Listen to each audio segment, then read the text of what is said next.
Pessoal, respondendo rapidamente, justamente sobre o que seria o próprio refluxo gastroesofágico.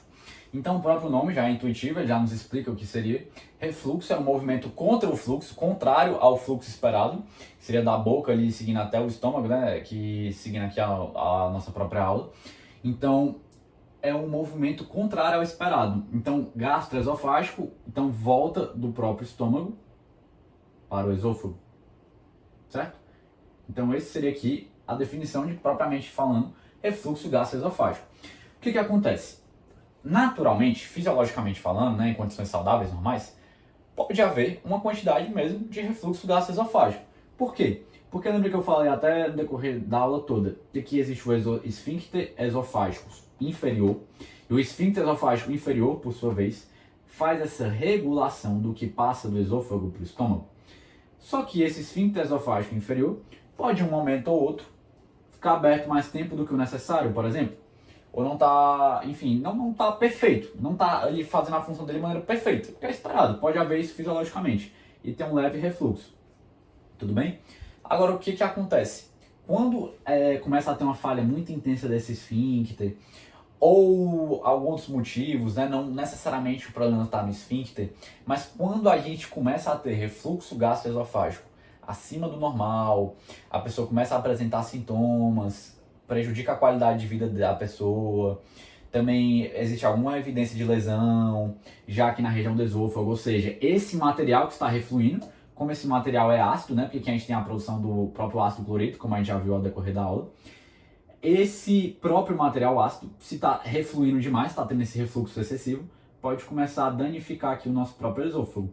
Porque essa porção do esôfago pode até resistir no início, assim, resistir a pouca quantidade de refluxo, mas a muito não. Ela não está preparada para receber essa quantidade toda de acidez. Pode começar a danificar. Se começar a danificar, pode tentar haver uma adaptação ali do tecido para que seja capaz de aguentar esse material mais ácido. Só que essa adaptação, a gente poderia pensar, poxa, Pedro, isso é muito bom, o tecido adaptou, conseguiu ir para frente, beleza. Só que essa adaptação, se perdurar, né, se, enfim, passar por algumas etapas que não vou entrar tanto aqui, a gente pode começar a aparecer uma patologia chamada de esôfago de Barré. Que é quando a gente tem justamente uma metaplasia desse tecido aqui, não vou adentrar tanto nesses conceitos, porque, enfim, isso é uma coisa mais específica. Mas quando sofre uma adaptação muito intensa, a gente pode começar a ter o esôfago de Barré. E aqui a gente não estaria mais num refluxo gastroesofágico fisiológico não, pessoal. Aqui a gente já estaria numa própria doença do refluxo gastroesofágico. Significa que toda doença do refluxo gastroesofágico, toda DRGE, vai levar a um esôfago de Barré? Não necessariamente, mas pode, se durar, né, se perdurar durante tanto tempo, esse dano repetitivo pode levar a uma metaplasia que não é tão boa, que é o esôfago de Barré. Por que não é tão boa, Pedro? Ainda não entendi. Porque, poxa, se estiver protegendo não está valendo? Porque isso aqui, alguns autores associam, né, que pode justamente o quê? Aumentar o risco da pessoa desenvolver risco de CA de esôfago.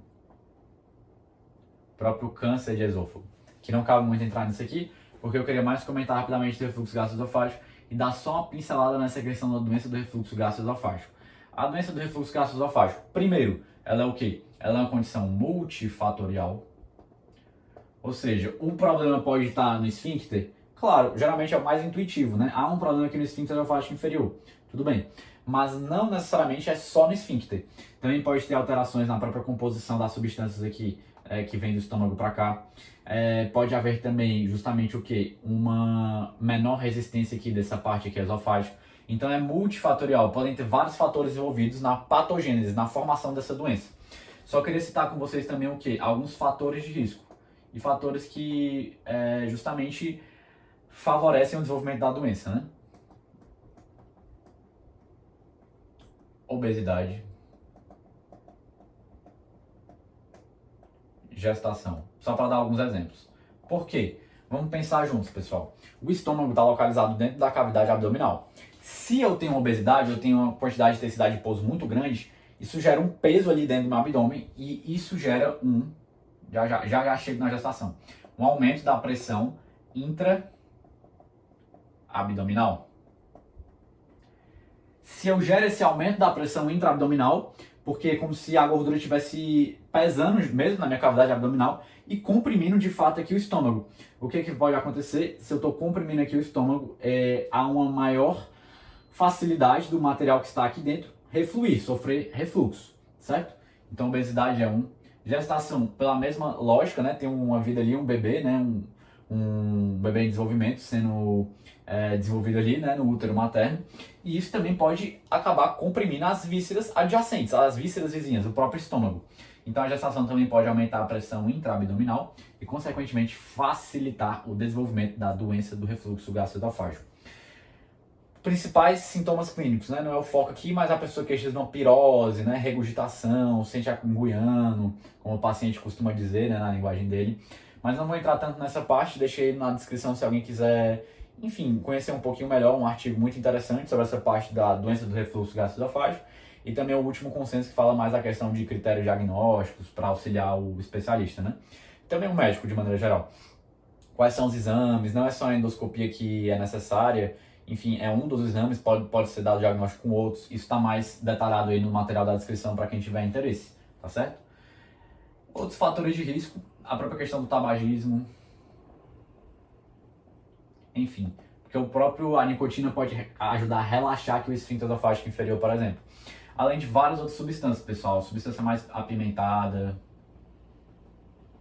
mais gordura. Por isso que o tratamento, quando vocês vão ver, é justamente mudar muito o estilo de vida do paciente. Perder peso, para aliviar essa questão da obesidade, da pressão intraabdominal, reduzir a quantidade de alimentos apimentados, gordurosos, cessar o tabagismo, né? Enfim, existem várias maneiras de tratar bem esse próprio doença do refluxo gastroesofágico. E o principal tratamento farmacológico, a primeira linha, é o próprio omeprazol, que eu apresentei para vocês o mecanismo de ação dele mais atrás, né? Mas só para citar esse aqui rapidamente com vocês também.